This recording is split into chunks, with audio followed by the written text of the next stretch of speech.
Hello guys, welcome to success point Jaipur. आज की जो सीरीज हम स्टार्ट करने जा रहे हैं वो बहुत ही इम्पोर्टेंट है आपके लिए। इसमें क्या है कि एसएससी से संबंधित जितने भी आपकी जो एग्जाम्स लगती हैं, सीपीओ की, एमटीएस, जो अभी जीडी कांस्टेबल की, दिल्ली पुलिस की या स्टेनोग्राफर की, एमटीएस की, इन सभी एग्जाम्स के लिए ये जो सीरीज है बहुत ही महत्वपूर्ण होने वाली है। तो कृपया करके इस सीरीज से आप जुड़े। इस सीरीज में ये पार्ट प्रथम है। इसमें 60 क्वेश्चन जो हैं इम्पोर्टेंट लिए गए हैं, जो एसएससी की सभी एग्जाम्स के लिए बहुत ही महत्वपूर्ण है। और इस सीरीज के अंतर्गत जो प्रश्न आपके लिए लिए गए हैं उनमें इंडियन ज्योग्राफी, इंडियन पॉलिटिकी, अर्थशास्त्र और खेल कूद से संबंधित, और जो आपकी जो नवीन जो जीके है, जीएस जो है, उसके कुछ महत्वपूर्ण जो प्रश्न उत्तर हैं वो इसमें लिए गए हैं। क्योंकि इस समय जो है CPO, Delhi police, MTS, stenographer, इन सभी की जो वैकेंसियां हैं निकली हुई हैं।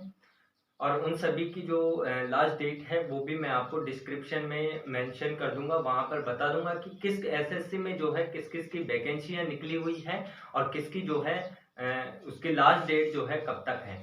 और चलो वीडियो को, क्लास को स्टार्ट करते हैं। तो आप चैनल पर नए हो तो प्लीज चैनल को सब्सक्राइब कर दें, वीडियो को लाइक शेयर जरूर करें। हाँ तो दोस्तों, आगे बढ़ते हैं। ये जो सीरीज है सभी एसएससी की सभी वैकेंसियों के लिए इम्पोर्टेंट होने वाली है और इसमें जो है सभी महत्वपूर्ण प्रश्न लिए गए हैं। और आपको यदि ऐसा जो हैंडमेड पीडीएफ यदि आपको चाहिए तो आप एक बार कमेंट कर दीजिएगा। और इस वीडियो पे 1000 लाइक का एम रखते हैं। यदि आपने 1000 लाइक करवा दिए तो अगली जो वीडियो है वो तुरंत अपलोड कर दी जाएगी। प्रश्न संख्या 1 देखिए आप।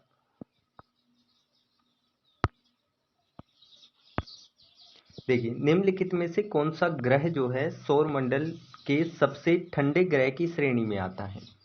सबसे ठंडा ग्रह है, आपने कभी पढ़ा होगा, ये जनरल साइंस से क्वेश्चन आपका बन रहा है। ऑप्शन ए है यूरेनस, ऑप्शन बी है नेपच्यून, ऑप्शन सी है बुध, ऑप्शन डी है मंगल।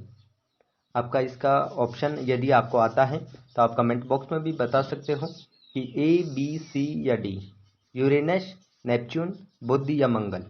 तो इसका जो राइट आंसर होगा आपका वो होगा ऑप्शन ए, यूरेनस। यूरेनस जो है वो सौरमंडल का सबसे ठंडा ग्रह है। अगला जो अपना क्वेश्चन है वो क्या है? प्रश्न संख्या 2 क्या है कि खालिस्तान वह उपकरण है जो भूकंप की तीव्रता को मापने में मदद करता है। वह उपकरण कौन सा है जिससे हम भूकंप की तीव्रता को मापते हैं? ऑप्शन ए है मार्केली स्केल, ऑप्शन बी है सिस्मोग्राफ, ऑप्शन सी है रिएक्टर स्केल, ऑप्शन डी है उपरोक्त में से कोई नहीं। आपका राइट आंसर क्या होगा? वो होगा ऑप्शन सी। राइट आंसर होगा रिएक्टर स्केल, जिसकी मदद से हम भूकंप की तीव्रता को माप सकते हैं। अगला प्रश्न है, अगला प्रश्न जो है आपकी इंडियन पॉलिटी से क्वेश्चन है कि निम्नलिखित में से कौन सा लेख जो है शिक्षा के अधिकार से संबंधित है? आपने यदि मौलिक अधिकार पढ़े होंगे, यदि आपने नहीं पढ़े तो पूरे मौलिक अधिकार उन अनुच्छेदों समेत आपको प्लेलिस्ट में इस वीडियो के डिस्क्रिप्शन में भी लिंक आपको मिल जाएगी वीडियो, और या आप चैनल पर जाकर प्लेलिस्ट में से भी देख सकते हो। इसमें है कि शिक्षा का जो अधिकार है वो किस में है? अनुच्छेद 21 ए में है, या अनुच्छेद 29 में है, अनुच्छेद 32 में है, या अनुच्छेद 226 में है? बताइए मेरे दोस्तों, क्योंकि हर बार जो है मौलिक अधिकारों से संबंधित जो है प्रश्न पूछे जाते हैं। तो इसका राइट आंसर होगा ऑप्शन ए, 21 ए। अगला जो आपका प्रश्न है वो क्या है? वो है कि किस बंदरगाह को, ध्यान से पढ़िएगा, ऐसे जो प्रश्न हैं वो पूछे जाते हैं, किस बंदरगाह को भारत के पहले हरित बंदरगाह के रूप में विकसित किया गया या विकसित कहा जाता है? किस बंदरगाह को? ऑप्शन ए है दीनदयाल बंदरगाह, ऑप्शन बी है पारादीप, ऑप्शन सी है पोर्ट ब्लेयर, ऑप्शन डी है हल्दिया बंदरगाह। आपका राइट आंसर क्या होगा? ऑप्शन डी आपका करेक्ट आंसर हो जाएगा, हल्दिया बंदरगाह, जिसे पहले हरित बंदरगाह के रूप में विकसित किया गया। अगला जो प्रश्न है आपका वो देखिए, प्रश्न संख्या 5 क्या है। प्रश्न संख्या 5 कह रहा है अपने को, क्या कह रहा है कि किस शैवाल को अंतरिक्ष शैवाल कहा जाता है। बताइए, यदि आपने पढ़ा होगा तो बताइए। ये जनरल साइंस से क्वेश्चन है, इसमें सारे जो हैं जो प्रश्न हैं वो सभी प्रश्न सम्मिलित हैं। किस शैवाल को अंतरिक्ष शैवाल कहा जाता है। ऑप्शन ए है एसिटाबुलरिया, ऑप्शन बी है ग्रेसिलेरिया, ऑप्शन सी है आपका क्लोरेला वल्गारिस, ऑप्शन डी है बेलोनिया। राइट आंसर आपका क्या होगा। राइट आंसर आपका स्क्रीन पे दिख रहा होगा, ऑप्शन सी क्लोरेला वल्गारिस। इन जो प्रश्न मैं आपको बता रहा हूं इस सीरीज में, इन प्रश्नों का एक बार आप रिवीजन जरूर कर लेना, क्योंकि क्या पता यही एसएससी के लिए इम्पोर्टेंट क्वेश्चन जो हैं वो हैं, क्योंकि ये हर बार में सीजीएल टीचर 1 में ये क्वेश्चन जो हैं पूछे गए थे। आगे बढ़ते हैं। प्रश्न संख्या 6 क्या है कि उस द्वीप का नाम क्या है जो भारत और श्रीलंका के बीच है। आपको जो सारे द्वीपों के नाम, सारे पर्वतों के नाम, सारे नदियों के नाम भारत से संबंधित, उन सभी को आपको कंठस्थ कर लेना है। ऑप्शन ए क्या है आपके पास, माजुली द्वीप है भारत और श्रीलंका के बीच, कच्चा थिबू है या चोराव है या मुनरो है। सबसे सिंपल क्वेश्चन था ये। ऑप्शन बी इसका करेक्ट आंसर होगा, कच्चा थिबू। आगे बढ़ते हैं प्रश्न संख्या 7 की तरफ। 7 क्या है, भारतीय रिजर्व बैंक आरबीआई के पहले भारतीय जो गवर्नर थे वो कौन थे। Option A C D Deshmukh, option B है सुकुमार सेन, ऑप्शन सी है अमर्त्य सेन, ऑप्शन डी है सी राजगोपालाचारी। तो राइट आंसर होगा आपका ऑप्शन ए सीडी देशमुख। आगे बढ़ते हैं प्रश्न संख्या 8 की तरफ। जल्दी जल्दी पूरे प्रश्न, 60 प्रश्न हैं इस सीरीज में, पूरे प्रश्न जल्दी जल्दी कंप्लीट कर लेते हैं। निम्नलिखित में से किस वर्ष मणिपुर राज्य को अपनी पूर्ण आजीविका प्राप्त होती है। किस वर्ष, आप बताइए कि निम्नलिखित में से किस वर्ष मणिपुर राज्य को अपनी पूर्ण आजीविका प्राप्त होती है। ऑप्शन ए 1 मई 1960, ऑप्शन बी 20 फरवरी 1987, ऑप्शन सी 26 अप्रैल 1975, ऑप्शन डी है 21 जनवरी 1972। याद रखना, एक या दो क्वेश्चन जो हैं आपको आंकड़ों से संबंधित भी पूछे जा सकते हैं। हर एग्जाम में पूछे जाते हैं, एक या दो क्वेश्चन जो हैं वो पूछे जाते हैं। इसका राइट आंसर क्या होगा अपना, ऑप्शन डी इसका राइट आंसर हो जाएगा। नीचे लिखा हुआ है 21 जनवरी 1972। याद रखना, मणिपुर राज्य को अपनी पूर्ण आजीविका कब प्राप्त हुई, 21 जनवरी 1972 को। अगला प्रश्न है प्रश्न संख्या 9, कौन सा विटामिन, याद रखना, कौन सा विटामिन न्यूक्लिक एसिड और लाल रक्त कोशिकाओं के निर्माण में मदद करता है। अभी स्टेनो, एसएससी स्टेनो का 2020 का जो पेपर था उसमें पूछा गया था। यहाँ पर तो सारे विटामिन दे दिए गए ए बी सी डी, और यहाँ पर दे दिया गया कि उनमें जो है कौन कौन से रोग होते हैं, उनकी कमी से उनको मिलाइए। तो आपको एक काम कर लेना है, ये जीए जनरल साइंस का क्वेश्चन है, तो आपको सारे जो विटामिन हैं ए बी सी डी ई के, सारे जो विटामिन हैं उनको याद करना है, और जो उनमें कौन सा एसिड पाया जाता है, उनकी क्या विशेषताएं हैं, और उनसे उनकी कमी से कौन सा रोग होता है, इन सभी को आपको याद कर लेना है। तो न्यूक्लिक एसिड और लाल रक्त कोशिकाओं के निर्माण में कौन मदद करता है, विटामिन B6 करता है, या विटामिन B3, विटामिन B10 या विटामिन B5। आपका राइट आंसर हो जाएगा ऑप्शन सी विटामिन B10। आगे बढ़ते हैं। अगला प्रश्न है प्रश्न संख्या 10। प्रश्न संख्या 10 है कि माध्यम के तापमान में वृद्धि ध्वनि की गति को कैसे प्रभावित करती है। कैसे प्रभावित करती है। ऑप्शन ए है गति में कमी होती है, ऑप्शन बी गति बढ़ती है, ऑप्शन सी अपवर्तन जो है रहता है, ऑप्शन डी है उपरोक्त में से कोई नहीं। तो इसका राइट आंसर हो जाएगा बी की गति बढ़ती है। क्या बढ़ती है, इसकी गति बढ़ती है। आगे बढ़ते हैं। अगला क्वेश्चन है अपना प्रश्न संख्या 11 है, चूहों को मारने के लिए निम्नलिखित में से किस रसायन का उपयोग किया जाता है। चूहों को जो मारने के लिए कौन सा जो रसायन है उसका उपयोग किया जाता है? Option A magnesium sulphate, option B है आपका calcium carbonate, option C zinc phosphide, option D है पोटेशियम एल्यूमिनियम सल्फेट। इसका राइट आंसर है आपका ऑप्शन सी। मैं फटाफट बता रहा हूं, आप रिवीजन कर लो, या यदि आपको ये क्वेश्चन इंपॉर्टेंट लगते हो, इनमें से कोई जो आपको नहीं आता हो तो उसको आप नोट कर सकते हो या स्क्रीनशॉट भी आप ले सकते हो। उसके नीचे आपका जो आंसर है वो बिल्कुल ब्लैक इंक में आपको दिखाई दे रहा होगा। आगे बढ़ते हैं प्रश्न संख्या 12 की तरफ। देखो प्रश्न संख्या 12 है वो क्या है कि नीचे भारतीय राज्य, केंद्र शासित प्रदेश और उनकी राजधानियां हैं। निम्नलिखित विकल्पों में से बेमेल का चयन कीजिए। या तेलंगाना की जो राजधानी है वो हैदराबाद है, असम की दिसपुर है, लक्षद्वीप की करावती है, या मध्य प्रदेश की लखनऊ है। इनमें से कौन सी किसकी राज्य या केंद्र शासित प्रदेश की राजधानी नहीं है? तो यहां पर मध्य प्रदेश की राजधानी क्या है? मध्य प्रदेश की राजधानी है भोपाल। क्या है? भोपाल। तो यहां पर ये गलत हो जाएगा। मध्य प्रदेश की क्या राजधानी है? भोपाल। आगे बढ़ते हैं प्रश्न संख्या 13 की तरफ। और अभी तक आपने चैनल को सब्सक्राइब नहीं किया तो प्लीज चैनल को सब्सक्राइब कर लें और वीडियो को लाइक जरूर करें और एक कमेंट आप जरूर करें। देखो अगला क्वेश्चन है अपना, प्रश्न संख्या 13 है।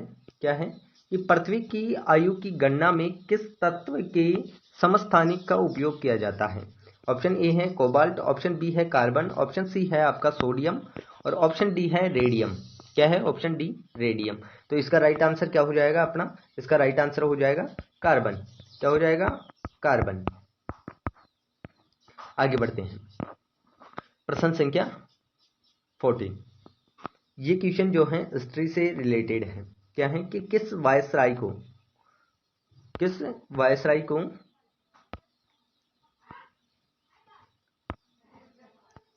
भारतीय रेल का जनक कहा जाता है? देखो किस वायसराय को भारतीय रेल का जनक कहा जाता है? क्योंकि रेल की जो भारत में जो स्थापना हुई थी, रेल का जो उद्घाटन हुआ था वो अंग्रेजों के शासनकाल में हुआ था। और उस समय जो कौन सा वायसराय था, आपको यहां बस इतना सा दिमाग लगाना है और उस वायसराय का आपको पता चल जाए तो आप भारतीय रेल का जनक भी ढूंढ सकते हो। तो ऑप्शन ए है लॉर्ड डफरिन, ऑप्शन बी है लॉर्ड डलहौजी, ऑप्शन सी है लॉर्ड हार्डिंग, ऑप्शन डी है उपरोक्त में से कोई नहीं। तो आपका सीधा सीधा ऑप्शन बी करेक्ट होगा, लॉर्ड डलहौजी। जिन्होंने हड़प की नीति अपनाई थी वो लॉर्ड डलहौजी। आगे बढ़ते हैं प्रश्न संख्या 15 है। प्रश्न संख्या 15 कह रहा है हमें कि निम्नलिखित में से कौन सी चिल्ली की मुद्रा है? मुद्रा आपको याद कर लेनी है। क्या क्या याद करना है आपको मैं बता दूं। मुद्रा आपको याद कर लेनी है, हर देश की मुद्रा और राजधानी, ये तो आपको याद करनी ही करनी है। मुद्रा और राजधानी तो आपको बिल्कुल जो है याद करनी ही करनी है। ऑप्शन ए है पैसो, ऑप्शन बी है euro, option C dollar, option D pound. तो चिली की जो मुद्रा है वो क्या है? वो है पैसो। ऑप्शन ए करेक्ट आपका हो जाएगा। अगला जो प्रश्न है प्रश्न संख्या 16 है, उसकी तरफ बढ़ते हैं। देखो लखनऊ से 1857 के विद्रोह का नेता कौन था? देखो लखनऊ से 1857 का विद्रोह, ये राजस्थान जीके से, राजस्थान हिस्ट्री से क्वेश्चन पूछा गया है आपको। ऑप्शन ए है तात्या टोपे, ऑप्शन बी है रानी लक्ष्मीबाई, ऑप्शन सी है नाना साहब, ऑप्शन डी है बेगम हजरत महल। आगे बढ़ते हैं, राइट आंसर आपको पता ही चल गया होगा, ऑप्शन डी है बेगम हजरत महल। आगे बढ़ते हैं, अपना प्रश्न है वो है वह थियोसॉफिकल सोसाइटी की स्थापना करने वाले प्रसिद्ध नेता। देखो थियोसॉफिकल जो सोसाइटी थी हमारी, उसकी जो रचना कहाँ हुई थी? पहले तो उसकी रचना भारत में नहीं हुई थी, स्थापना जो थी उसकी भारत में नहीं हुई थी, बाहर हुई थी। और उसकी जो स्थापना करने वाला जो प्रसिद्ध नेता कौन सा था? Option A Swami Vivekananda, option B Syed Ahmad Khan, option C है HP ब्लावात्स्की, ऑप्शन डी है आत्माराम पांडुरंग। तो आपका राइट आंसर हो जाएगा ऑप्शन सी HP ब्लावात्स्की। आगे बढ़ते हैं। Quantum theory of quantum theory of radiation का आविष्कार किसने किया? ये किया था, किसने किया? ऑप्शन ए नील बोर है, ऑप्शन बी है Planck, option C Rutherford, option D है जे थॉमसन। राइट आंसर होगा आपका ऑप्शन बी प्लैंक। प्लैंक ने किसकी आविष्कार किया? किसका? Quantum theory of radiation. ये जो हैं आपके क्वेश्चन जो पूछे गए हैं, ये क्वेश्चन वो किस में से पूछे गए हैं? यदि आप एसएससी की तैयारी कर रहे हो या आप नॉर्मली किसी की भी जो आप तैयारी कर रहे हो, तो उसमें जो है आपको ये क्वेश्चन पूछे जाते हैं। ये जनरल जो आपकी साइंस होती है उससे अलग आपका एक टॉपिक चलता है।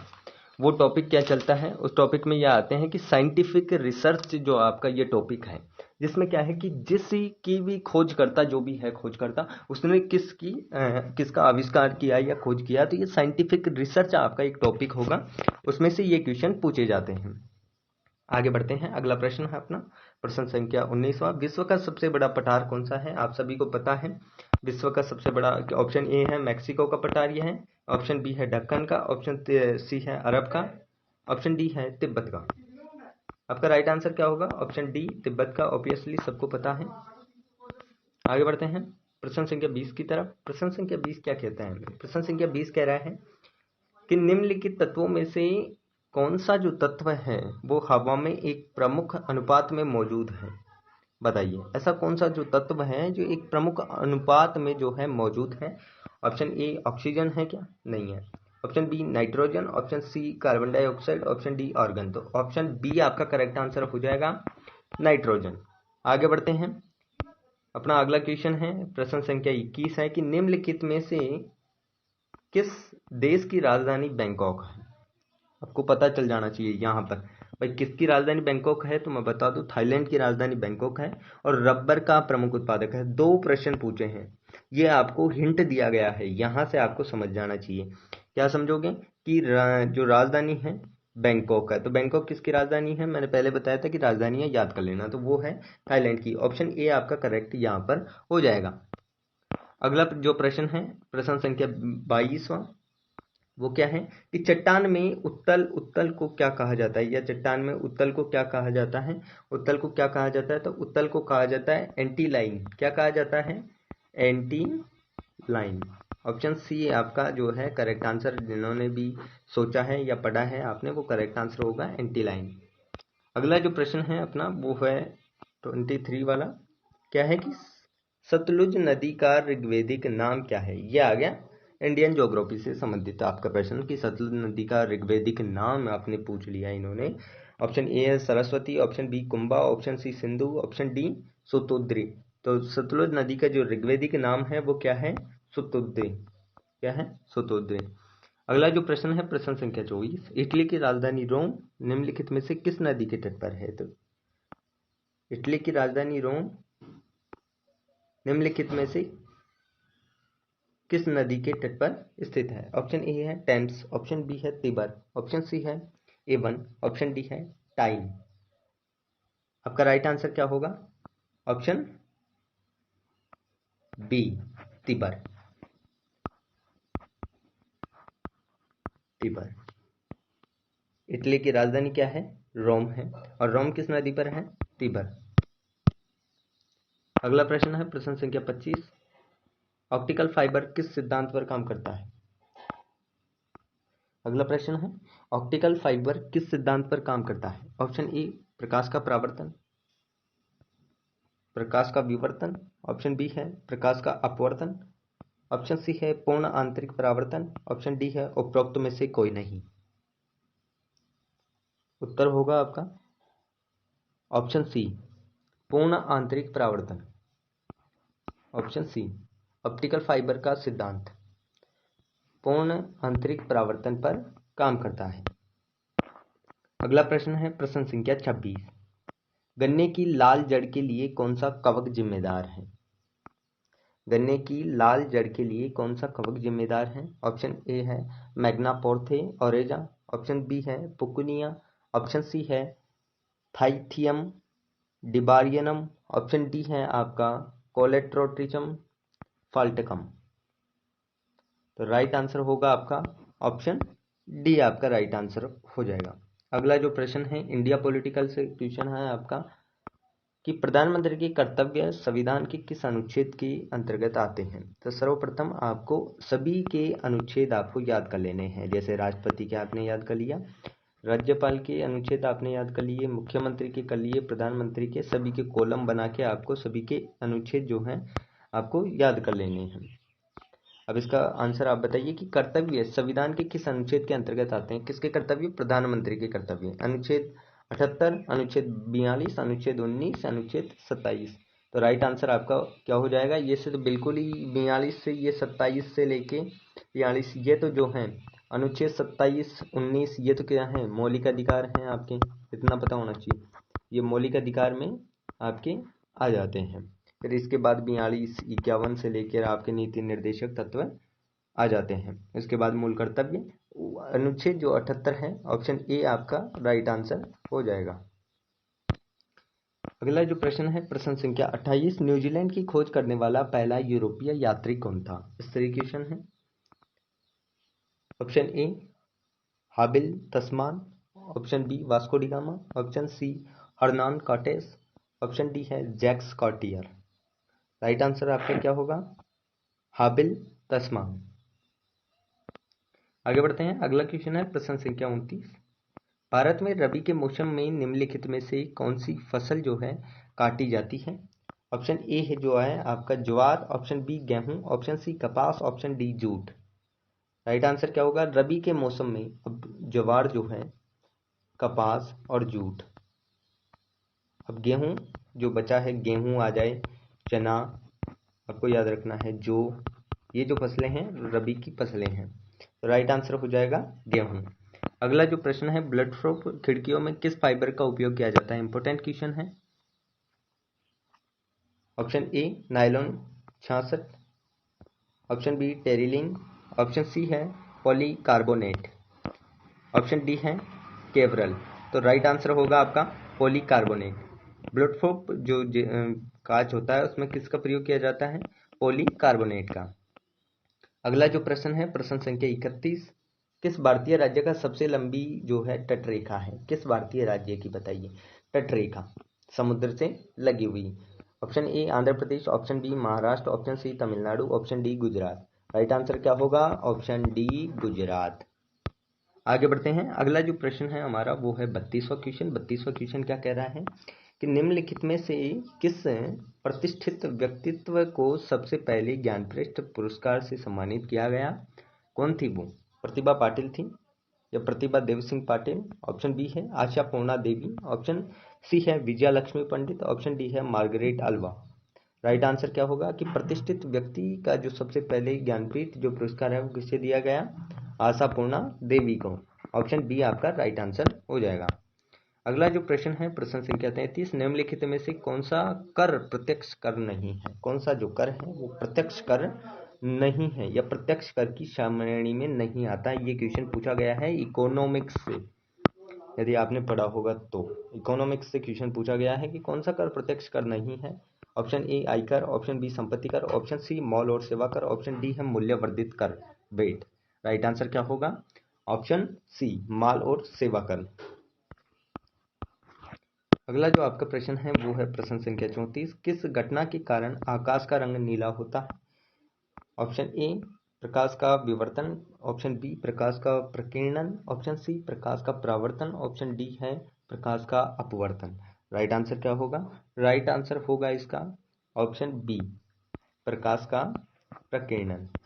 इसके कारण जो है आकाश का रंग नीला दिखाई देता है। अगले जो है अगला प्रश्न है प्रश्न संख्या 35। अगला प्रश्न क्या है कि प्रसिद्ध पुस्तक the God of small things के लेखक कौन है। ऑप्शन ए है अनीता देसाई, ऑप्शन बी है जेवियर मोरो, ऑप्शन सी है आपका चित्रा सुब्रमण्यम, ऑप्शन डी है अंतुधरित रॉय। पुस्तक आपको इम्पोर्टेंट है, ये पुस्तक आप नोट भी कर सकते हो, स्क्रीनशॉट भी ले सकते हो आप इसका। राइट आंसर क्या है? Option D. ऑप्शन डी इसका राइट आंसर हो जाएगा Arundhati Roy the God of small things. अगला प्रश्न है आपका भारतीय संविधान के किस संशोधन अधिनियम ने पंचायतों की शुरुआत की, तो ऑप्शन ए पहले ही दिया हुआ है, 73वां संविधान संशोधन, ये करेक्ट आपका हो जाएगा। पंचायती राज की शुरुआत आपने पढ़ा होगा तो। अगला क्वेश्चन है क्वेश्चन नंबर 37। मैक्सिको की खाड़ी और अटलांटिक महासागर किस जलडमरू मध्य से जुड़ते हैं? ये याद रखना, सारे जो जलडमरू हैं और जो सारी जो नहरें हैं आपको जो एक सागर से दूसरे सागर में जोड़ी गई स्वेज नहर, इन सभी को आपको याद कर लेना है। यह है कि मैक्सिको की खाड़ी और अटलांटिक महासागर किस जलडमरू मध्य से जुड़ते हैं, बताइए। पहले हैं मलस्का, ऑप्शन बी है बेरिंग, ऑप्शन सी है फ्लोरिडा, ऑप्शन डी है पाक। तो ऑप्शन सी आपका करेक्ट आंसर हो जाएगा फ्लोरिडा। क्या हो जाएगा? फ्लोरिडा। ऑप्शन डी है फ्लोरिडा। अगला जो प्रश्न है आपका प्रश्न संख्या 38। ध्वनि की पिच तरंग के किस गुण पर निर्भर करती है? ध्वनि की जो पिच तरंग है वो किस गुण पर निर्भर करती है पिच की? वो है ऑप्शन ए है तरंग दैर्ध्य, ऑप्शन बी है आवृत्ति, ऑप्शन सी है आयाम, ऑप्शन डी है उपरोक्त में से कोई नहीं। राइट आंसर आपका हो जाएगा ऑप्शन बी, बिल्कुल आवृत्ति। आवृत्ति जो है ध्वनि की जो पिच तरंग है वो तरंग के आवृत्ति के गुण पर जो है निर्भर करती है। अगला जो प्रश्न है आपका वो है प्रश्न संख्या 40। निम्नलिखित का मिलान करें। ऐसे जो प्रश्न हैं आपके एक या दो प्रश्न आपको हर पेपर में आपको पूछ लिए जाते हैं कि निम्नलिखित का मिलान करो। राजधानी दे दे, आपको मुद्रा दे सकता है, या आपको नदियां दे सकता है, या परियोजनाएं दे सकता है। कोई भी जो क्वेश्चन इसमें से आ सकता है। पहली है हीराकुंड बहुउद्देशीय परियोजना, उसके सामने है चंबल नदी। ऑप्शन बी है आपके पास नागार्जुन सागर बहुउद्देशीय परियोजना, ऑप्शन बी है उसके सामने चिनाब नदी। ऑप्शन सी है राणा प्रताप सागर बांध, उसके सामने है कृष्णा नदी। ऑप्शन डी है आपका सलाल परियोजना, ऑप्शन सामने है महानदी। तो कौन सा होगा इसका उत्तर? Option A B C D. इसका उत्तर होगा ऑप्शन ए। इसका कौन सा उत्तर होगा? इसका उत्तर ऑप्शन ए होगा। आप इसका स्क्रीनशॉट ले लो, स्क्रीनशॉट लेने के बाद उसको नोट कर लीजिएगा। आगे बढ़ते हैं। सौर मंडल में किस ग्रह को भोर का तारा कहा जाता है? सबसे इजी क्वेश्चन है कि सौर मंडल में किस ग्रह को भोर का तारा कहा जाता है, बताइए। Option A Brihaspati, option B Prithvi. इसका उत्तर आप कमेंट बॉक्स में बताओगे। ऑप्शन सी शुक्र, ऑप्शन डी शनि। अगला क्वेश्चन है कि भारतीय संविधान के जनक के रूप में किसे जाना जाता है? भारतीय संविधान के जनक के रूप में किसे? इंडियन कॉन्स्टिट्यूशन से जो क्वेश्चन आपके ये बनते हैं। ऑप्शन ए है महात्मा गांधी, ऑप्शन बी है doctor Rajendra Prasad, option C है एम.एन. रॉय, ऑप्शन डी है doctor B R. Ambedkar. Right answer हो जाएगा option D, doctor B R. Ambedkar. अगला क्वेश्चन है नीले रंग का कांच किस पदार्थ को मिलाकर जो है प्राप्त किया जाता है? उससे अगला क्वेश्चन है कि कौन सी परियोजना मन्नार की खाड़ी और पाक जलडमरू मध्य को जोड़ती है? ये ऐसे जो क्वेश्चन हैं वो इंपॉर्टेंट हैं। अगला जो क्वेश्चन है कि कौन सा उपवेद कला और संगीत से संबंधित है? निम्नलिखित में से किसने स्टेथोस्कोप की खोज की? आप देखते रहो, बिल्कुल सारे जो प्रश्न हैं इंपॉर्टेंट प्रश्न होने वाले हैं। पूरे 60 जो प्रश्न हैं इस सीरीज में लिए गए हैं, और समय की कमी के कारण आप तुरंत देखिए जल्दी जल्दी, क्योंकि एग्जाम के 1 या 2 महीने बचे हुए हैं। जल्दी आपने देख ली, और इसी प्रकार से जो अगली सीरीज है वो भी जल्दी ही आ जाएगी। इस वीडियो पे हम रखते हैं 1000 लाइक्स का। यदि 1000 लाइक्स इस वीडियो पे आ जाएंगे तो तुरंत अगली वीडियो जो इंपॉर्टेंट क्वेश्चंस की है वो जरूर डाल दी जाएगी। और आप चैनल पर नए हो तो प्लीज़ चैनल को सब्सक्राइब जरूर करके जाना और एक कमेंट जरूर छोड़ देना। Thank you for watching the video.